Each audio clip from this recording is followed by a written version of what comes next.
think I've got pretty much the best setup possible for the kind of riding I do. Ultra riding in the UK, the terrain we have, riding multiple days, 18-20 hours a day. I can do that on this bike, very little pain and discomfort, quite quickly. Moving into longer and longer days of the extra hand positions just makes a massive difference. I've been on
morning. Welcome back to the channel and another ultra cycling related video. If you watched any previous ones, thanks for coming back, and if this is your first one, my name's Andy. I'm an ultra cyclist on the south coast of the UK. And these videos are about ultra cycling, training and adventures. If you have endurance goals of your own, subscribe and follow along. I'm sure there'll be something in there for you. Or hopefully, you teach me something. If you have watched any previous ones, you'll probably notice a change to the bike.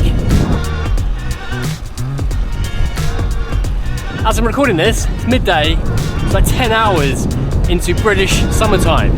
So this was the day I was planning to get my bike ready for the summer, and spent a few hours yesterday servicing it, adding the aero bars, stripping the mud guards off, and generally getting ready for some big adventures in the coming weeks.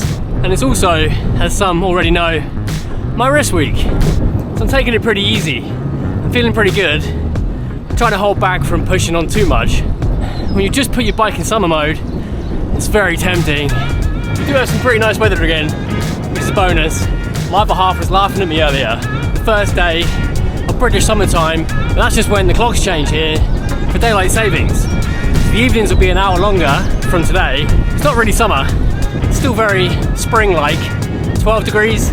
With my bike being in summer mode, I wanted to wear my summer kit. It's a little bit tight. Oh well, might be the Guinness last night maybe. I'll shrink into it. Anyway, not to waffle on too much, on the cards for today, chill ride, not very far. And I've been asked a few times, have I done a bike check? Will I do a bike check? And it kind of made no sense because I've only been doing this since the start of winter. My bike was already in winter mode. I thought I might as well wait.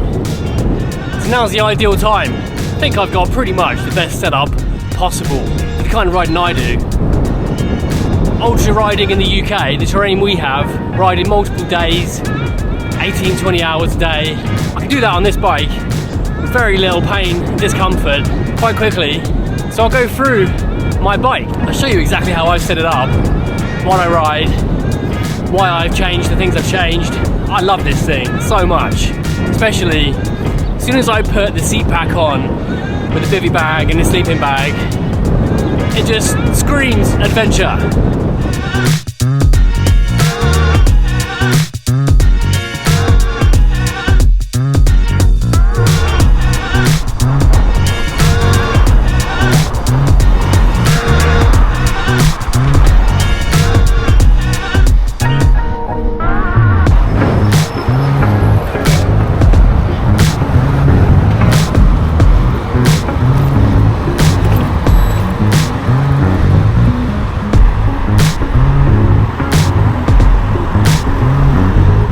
I just stopped to go over the bike. To be honest, it's quite windy and a bit cold for that. So I think we'll do that in the comfort of my home.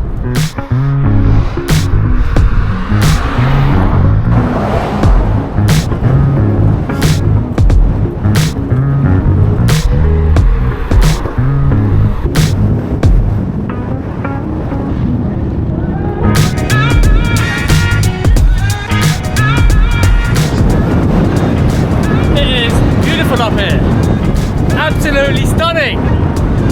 So as promised, let's go have a look at the bike. Hello.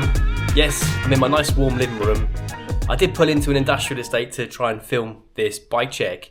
In all honesty, it's pretty windy, right next to an airfield. All I could hear was helicopters, getting pretty cold. So I thought I'll do this later.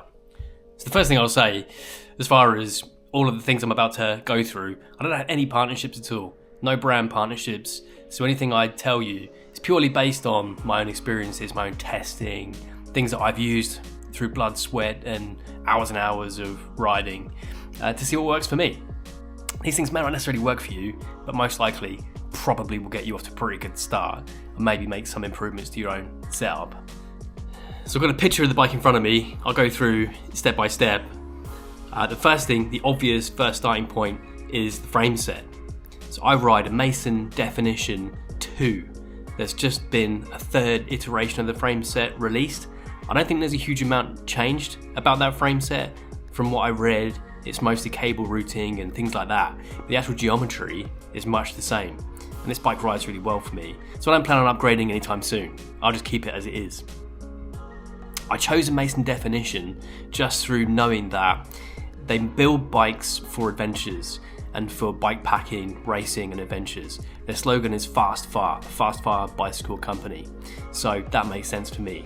Plus, Josh Ibbott won the Transcontinental race on this frame set. A good few years ago, but that's a pretty good pedigree. So that's why I chose a Definition. On top of that, they're based pretty close to me, not far from Brighton, just outside of Brighton. If you go there, if you're interested in a Mason bike, they gave me a paper map and a bike and a couple of hours to go out and ride some trails and test one in the field. And that made all the difference. Originally, I ordered a 56. My Specialized is a 56. That's the size I normally go with. It turned out for whatever reason, it was far too long. No idea why. So I'm really glad I went there to test one, because rectifying that situation, returning the bike after probably having built it would have been a nightmare.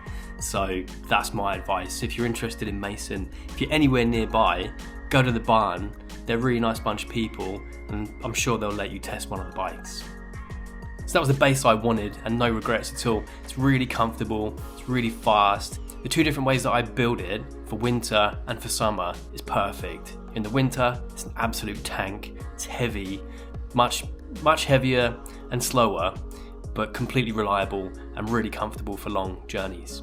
And in the summer, as soon as I convert it for summer use, it's a different bike. Much faster and much better for faster bike packing adventures. So I work my way upwards. The wheels I use are DT Swiss. I choose DT Swiss because they're really easy to service and maintain. If you know anything about servicing free hubs, it's worth doing every so often to keep the free hub moving freely. And with DT Swiss, you just take the cassette off, the hub pulls off by hand, and all of the parts inside, really easy to get access to, clean up, grease, put it back together, and then you know it's going to roll really well. On top of that, they're pretty robust. The wheel set I did have was the basic endurance wheel set. I hit a pothole at speed last year and obviously punctured, but the wheel was fine. It's got a dent in it, but the wheel was absolutely fine and rolls just as it did before. For this season though, I've upgraded to the next level up, partly because the dent from that pothole is a little bit unnerving on the Transcontinental race. I don't really want to have an issue with that thousands of kilometers into the race. So I upgraded to the next level up, the ER 1600, purely because the E worked perfectly fine. The ER is the race variant, and all of the blurb on the wheels is that you can smash it through potholes and gravel, mistreat them, and they'll just keep on going. That's exactly what I'm going to need for the TCR. Tyres wise, I've always used Continental and that just works for me. There's always a conversation around tyres, some people watching this will just tell me they've had puncture after puncture with Continental. Tyres, just do what works for you. In my opinion, Continental, really well protected. I don't get punctures hardly ever, touch wood. So that's what I go with. 28mm rolls really well and is pretty quick. Going from 32mm to 28mm this week can feel the difference hugely. So 28mm Continental GP5000 for me is ideal for UK summer adventures. That said, for the TCR and other things, I might change that. I'm thinking maybe tubeless. Let's see. The group set I use is Di2, another subject that some people will not agree with and some people will, but in my opinion, it shifts really well, it's really reliable. I've had this group set for years, so that's the only worry, is that it's not the newest, but it's always worked fine. I maintain it really well, and no issues with the battery. I've met a couple of people who have had issues with batteries on Ultras, and I've never had that issue, so I can only presume that maybe they didn't charge it correctly, didn't bring a charger, but if that's the reason that your Ultra comes to an end, there's probably a way to circumvent that. In my case, the Di2 battery is actually in the frame bag. I don't put it in the frame or anywhere awkward to get to, partly because I had to, but I'm thinking for the TCR, I might just take a second battery charged up and swap it over when I need to charge it. I bring the charger as well. So I shouldn't have any issues with the battery, but that's my opinion. I like Di2. I've had rides in the past where after multiple days of shifting that front derailleur, my hands are just like lobster claws, really sore, and it just gets harder and harder. You might not have that issue, but for me, the ergonomics of just clicking that little button and shifting the derailleur, I just prefer that. It's 11 speed. I've got a 52-36 on the front and on the back an 11-28, and that's fine for me for the UK. Again, for other events, I'm probably going to have to make adaptations to try to get bigger gearing on the back. Wolftooth Road Link or something like that, I'm thinking, but that's for later. The pedals I use are SPD, standard SPD mountain bike pedals. And I know that a lot of people use road pedals. Even Christoph Strasser, I know, during the TCR wore road pedals, and then you end up walking up gravel parkours. And far be it from me to tell him what to do, but in my opinion, mountain bike shoes work fine, and mountain bike pedals work fine. I can walk anywhere, over any terrain, walk into the shops, run into the shops. I'm not clambering around on SPD SL cleats. So having actual shoes that still clip in seems to make sense to me. So is disc brake another subject that some people don't always necessarily agree with? On bike packing trips, disc brake is pretty much essential in my opinion. If you want to try and get big tyres on to a road bike like this, disc brake's got to be done. And in my case, they work perfectly fine. So moving upwards, the bottle cages I use are Specialized. I forget the name of them, but they're side-loading Specialized bottle cages. And they look nice, they work well, they hold the bottles. And when I've got frame bags in, then the bottles go in and out sideways rather than up and down, which makes complete sense. Really easy to use and work perfectly fine. Then, in terms of a frame bag, I've had issues in the past where certain brands sell frame bags as being waterproof when they're not, actually. Restrap was the frame bag I used before, and it's a lovely frame bag, fits the frame really well.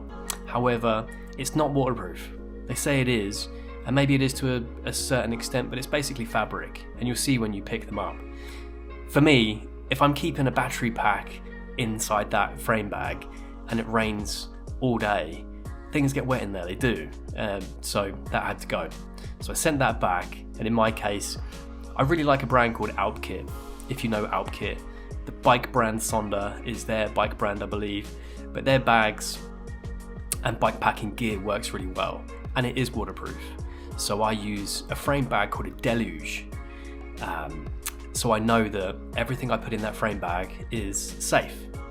And it might be that I have other bags I don't need to be necessarily fully waterproof. Maybe they've just got bars in there or whatever. But in that frame bag, I need a battery pack to be waterproof. So if I get stuck somewhere in the Balkans or something in the middle of nowhere, I'm not going to be stranded. Can you tell I'm rushing through this? I don't want to get bored, but yeah, one of those voices. So next up, I have a bag on the handlebars that people ask me about every so often. It's called a Stem Cell. It's also from Alpkit, and it's really good for quick access. So in my case, Nowadays, this camera tends to live in there, and it's ideal for pulling the camera out when I need it. But in the past, it's always been for food. Really quick access, just to eat constantly. I eat every half an hour or so on ultra events, I do now. So having access to food to just constantly eat is really handy. So that's really good. Your knees bang it a tiny bit when you're out of the saddle, but not enough for it to restrict your pedaling or whatever, in my case, with my length of frame. I'd really recommend that for quick access. And I'm actually going to get a second one, I think, and have one on each side, so I have access to food and the camera. Yeah, that works for me. Next, I've got the top tube bag I have for general summer riding is a Restrap bag. It's not waterproof, it's quite small, but again, it's just extra storage for food. So later on, I'm probably going to get a full length top tube bag for more storage and more food, but that's going to be a bit closer to the TCR. Carrying on upwards, let's go to the seat post. So I wanted a suspension seat post and looked at a couple of options. And in my opinion, I just like the ergonomics and the adjustability of the Canyon VCLS. I found out afterwards it's not actually a Canyon product, it has their branding on it. I picked it up secondhand and looked for a Canyon VCLS seat post, but I can't think of the name of the brand, but it is a third-party product. So it's adjustable and it works on a leaf spring basis. So it's actually a two-part seat post that you unbolt at the very bottom and the two parts slip against each other, and that's how you get the adjustability in the seat angle. But it works really well. To begin with, when I put it on, it was really strange. It just felt like I had a slow puncture on the rear, but it's just that extra bit of softness and compression, and it really makes a big difference for not a very big cost. On that seat post, I use a Brooks C17, and saddles, really personal. In my opinion, a Brooks C17 gives you the best chance at getting it right first time. It's not necessarily going to be the right saddle because saddles are different for everybody, but Brooks saddles were famous. Once you break them in, they're really, really comfortable. But the C17 is made of a material called cambium, kind of like a rubber composite almost, that you don't have to break in. So almost immediately when you sit on it, it's molded to your seat bones, and it has a pressure relief channel as well. For me, that's been comfortable from day one. It's perfect, and that's what I'll use. I don't think I'll ever use a different saddle now, except for on my tarmac. Then the bars, so the handlebars are Dida, and I believe they're 42 centimeters in width. So pretty standard bars really, nothing particularly special about those. I put on the bars in the summer Dida Aero bars, and these are really important. I think these are probably one of the best upgrades for ultra riding that you can buy, in my opinion. They're almost essential. The difference when you're moving into longer and longer days of the extra hand positions just makes a massive difference. I've been on plenty of rides where at the end it's my hands that are suffering most, completely bruised and battered. I'll put a picture up of what they look like after LEL. It was not fun. But having that extra position, jumping onto the aero bars, it's faster, you're more aero, but it's also much more comfortable, far more comfortable. I did originally have some aero bars I bought from Wiggle, quite basic ones, no risers. The risers are really important. So I found in LEL, I'll put a picture up, but where they were so low, I started getting issues with my Achilles. I think where the position was much more aggressive, my body was doubled over more than it should be. It stretched out my back, my hamstrings, all the way down my legs, and I had the worst Achilles pain imaginable. And what that meant is I spent far more time on my hands, so they got battered. And after that event, I spent a bit more money, got some proper aero bars with risers, and it made all the difference.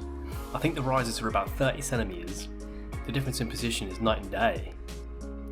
The stem that I add in the summer, kind of counterintuitive, is higher and shorter than the one I use in the winter. I want it to be a bit more sporty in the winter because it's the only bike I ride, and in the summer I'll compromise a bit on performance. It doesn't feel quite as snappy, but it's higher, closer to me, and I don't get injuries.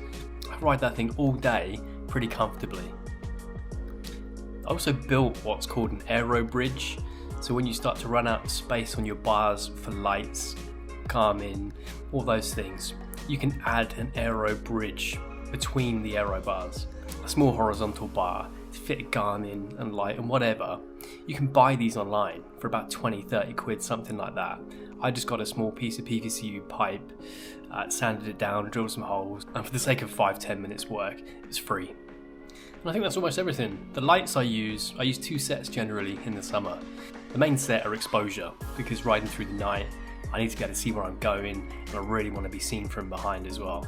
So I use a tracer on the rear and a joystick on the front. I have a secondary set. On the front, a little moon flashing light, and on the back, a Nog Plus, as they run for 20-30 hours each on a charge, and they're just for daylight running and just generally being seen. So I think that just about covers everything. I did rush through it a bit. I don't want these to be dreary and go on and on and on about the bike, but if you're interested in what I've learned over the years and what works for me, hopefully that might help inform how you build your bike. So there you go. I really hope that was useful. I did rush through most of it, so if you've got any questions or anything I've missed, any questions about the bike, the servicing, or the parts that I use, then ask away. I reply to every comment that I can. So for now, back to the ride.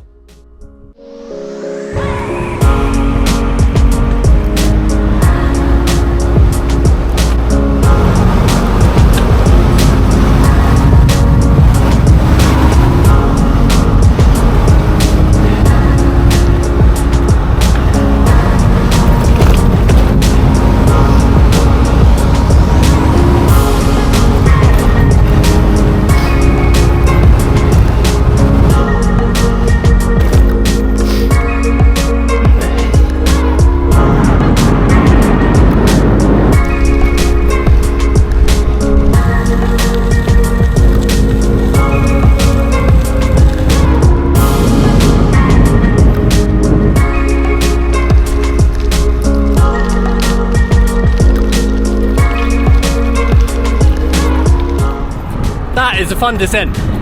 Pretty fast, but a lot of fun. Speed bumps are a bit hairy, but I'll test these wheels out, see how robust they actually are. They didn't explode yet.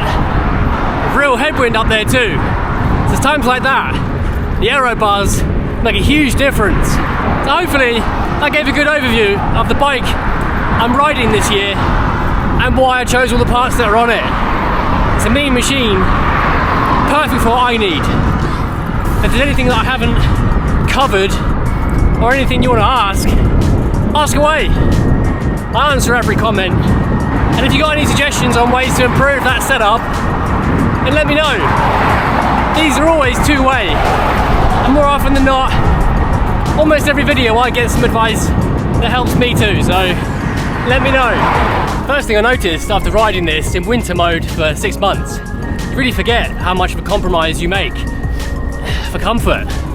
Changing the stem, bringing the bars closer and higher, you really notice a lack of snappiness from the front end. Plus, sticking the aero bars on top doesn't help either. But that said, it is honestly perfect for what I need. I'm not throwing this thing around tight tracks, particularly tight corners, chunking through miles, long days, a good balance between comfort and speed. I do also though have much less weight. Smaller tyres, no mud guards, you really feel the difference. It just rolls so much better. I love that in the winter, it's so reliable, it's like a tank. Then with a few minor changes, it's a completely different bike.